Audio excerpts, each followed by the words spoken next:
Hello, everyone, and welcome to AP US History for Winners with your teacher, Mr. Johnson. Last time we talked about the 1920s, the communication, technology, and cultural and political controversies. And today we are talking about the Great Depression in the 1930s. So if you are ready, let's begin. All right, so the Great Depression. Let's start out with a little bit of context. 1920s economy. Okay, so the 1920 economy is roaring, right? So it is doing very well for most people. Now, we got to understand a couple of things. There's some signs in the 1920s economy, even though it's going well, that's going to signal maybe an upcoming depression. And it's important to know some of these signs. For example, people are essentially going to get greedy. They're going to overspend. They're going to overuse credit. They're going to over take out loans, right? They're going to take out loans that they can't really afford. And really importantly, companies are going to overproduce because everybody's buying, buying, buying. So companies think, okay, well, we need to produce more and more and more. But if you produce too much, then that people can buy, and so you have too much, you have leftover stock of your items, that's going to hurt the issue of supply and demand, right? Because you're going to have too much supply, okay? And so that's going to be one key issue in the 1920s economy that's going to show that there could be some issues ahead, okay? And also, people are buying in general risky stocks because the stock market is doing so well in the 20s. People are kind of getting, like I said, they're getting greedy. They're buying risky stocks thinking everybody can make it rich, and it's not going to be the case, okay? And the other thing we need to also remember is that we have laissez-faire economics in general in the 20s where we have um, the government not having a lot of help and protections for the common person, right? So all of a sudden, 1929, we're going to get an event, and we got to make sure we know the names of these days. Okay, Black Thursday or Black Tuesday, and this is the stock market crash of 1929. Stock market collapses. There's no government regulations in place to stop it if it's falling too quickly. So it collapses. Most stocks lose about 50% of their value in one day. So anyone who had investments in stocks loses a ton of money in one day. Okay. And this is going to cause a chain reaction. And it's kind of important to understand this chain reaction. Right. So it starts off with like people, because of the stock market crash, people aren't able to repay their loans because the people lost money in their loans. Okay. And if you can't repay your loans, most people can't repay their loans to the banks, then banks are going to start to fail. Well, if you hear a rumor that bank might close down and you have money in that bank, people are going to run to the bank. It's called the bank run. So people are going to run to the bank to try to get their money out. And so if a bank doesn't have people paying back their loans, that means they don't have everybody's money that they deposit in the bank, because banks don't just keep the money that you deposit, they loan it out to other people so that they can make interest.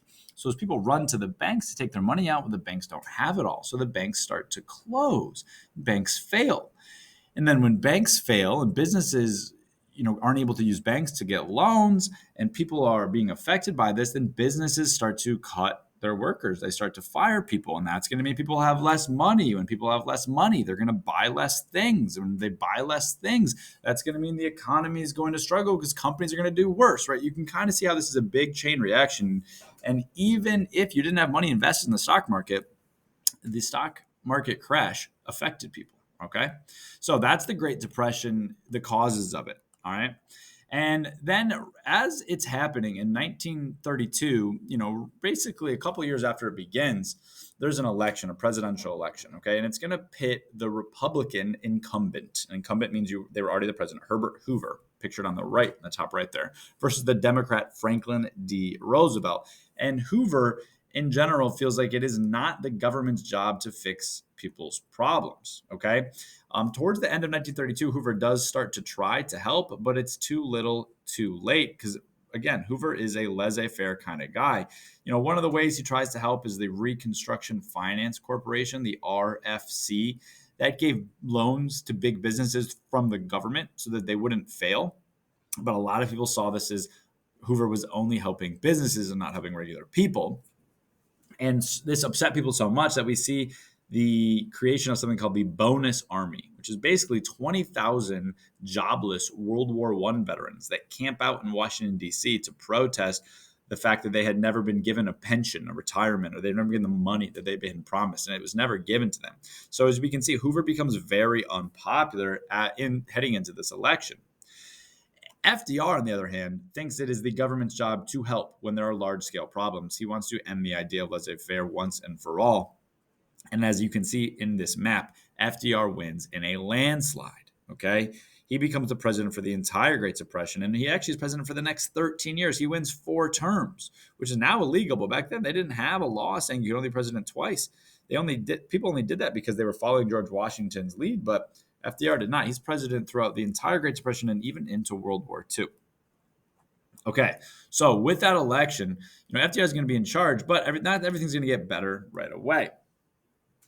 There's a lot of distress. Okay, there's urban distress and rural distress.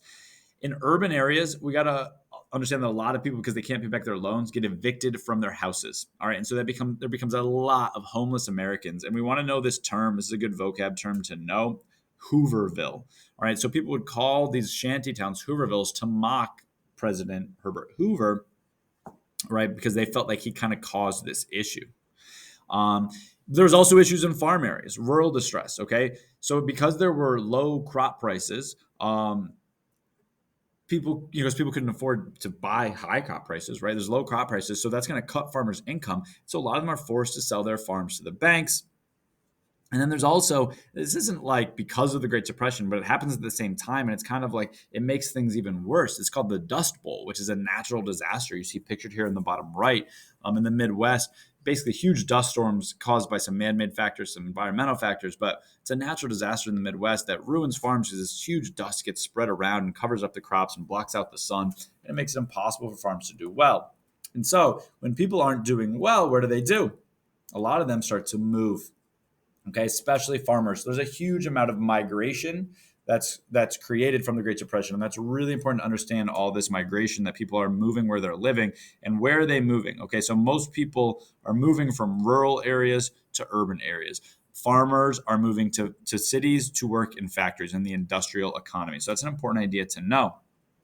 And when they get there, what kind of jobs are they having? Well, they're working often in assembly lines, okay? And Henry Ford is very famous for the assembly line, kind of helps create the idea of every worker has one task. They do that task over and over again. And it allows Ford and, the Henry, and Ford cars, right, to be made quickly by people that he can hire that don't need to be trained very much in the process of making cars. There's also a lot of focus for people in jobs to produce consumer goods like radios, refrigerators, and cars. And all these jobs in these urban areas are going to provide some opportunities for women, immigrants, and migrants, right? Women are going to work in textile factories, still working often in clothing factories. Immigrants, again, working in the cities in these factory jobs. They don't need to be very educated to work in an assembly line or a factory situation. They don't necessarily need to speak English, so it is an easier job at the time for immigrants. And then migrants in general, right, are able to get these jobs in these urban areas because of all these things. And again, we got to think about the Great Migration. That's another factor. African Americans moving to these northern cities. And so a lot of people moving to cities to get jobs.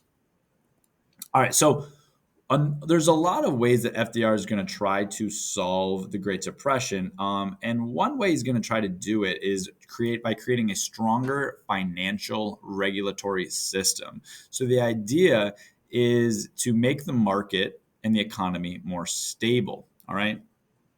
Because if we think back to the cause of the Great Depression, when people had too many loans out, when they're using credit too much, and the market wasn't stable, the stock market, those are some of the reasons that caused the Great Depression. And so FDR wants there to be more government involvement in the financial system. And one way he's going to do this, and we'll talk more about a lot more ways he's going to do this in the next lesson, but one way he's going to do this is through the creation of the FDIC. And that's the Federal Deposit Insurance Corporation. And what that does is it is created to insure bank deposits. So basically, if you ever go to the bank today, you'll see that your money, you'll see one of these signs, these FDIC signs, and the government insures your money in the bank so that people can start to trust banks again and that banks aren't going to fail. So that if people aren't paying their loans back, people can still get their money out. So people are not going to do bank runs anymore, which is really what caused a lot of the banks to fail. The FDIC creates a stronger financial system. So it's important to know about. And then last is this concept that the U.S. in the Great Depression becomes what's called a welfare state in some people's eyes. Okay.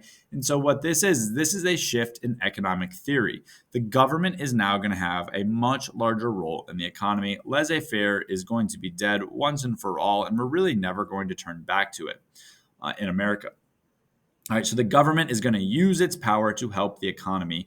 And one of the main ways that FDR does this is through his New Deal. And these are a bunch of different ways that FDR is going to try to improve the economy. And in fact, our whole next lesson is going to be on the New Deal. So we're going to do a lot more detail about it. But just so you know, essentially, the New Deal helps the poor, stimulates the economy, and reforms the economy. All right, and we'll talk about all those different ways next time.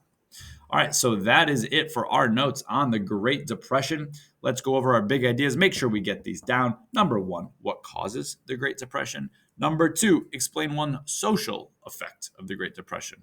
And number three, explain one political or economic effect of the Great Depression. Thank you so much for watching. I will see you next time.